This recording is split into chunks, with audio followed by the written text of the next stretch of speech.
Number 1, BNP আপনাদেরকে মনে করাই দেই উদ্ধত্ত অহমিকা।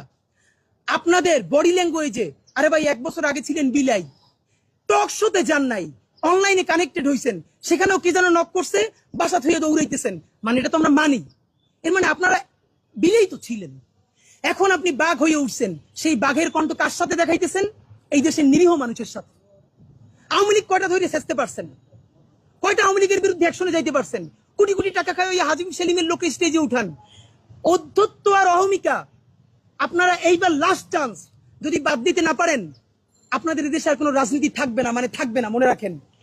চূড়ান্ত অধ্যত্ব এবং অহমিকার সিম্বল ছিল শেখ হাসিনা। শুধু তার পদত্যাগ না, পতন হয়েছে, দিল্লিতে গিয়ে লুকাইতে হয়েছে।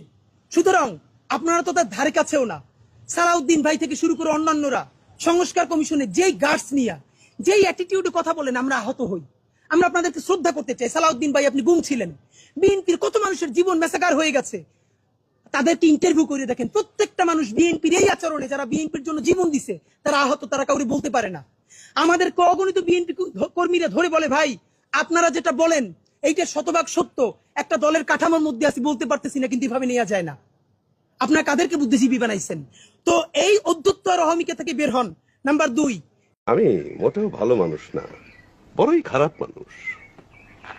আমি আপনার চাইতে অনেক বেশি খারাপ মানুষ। আরে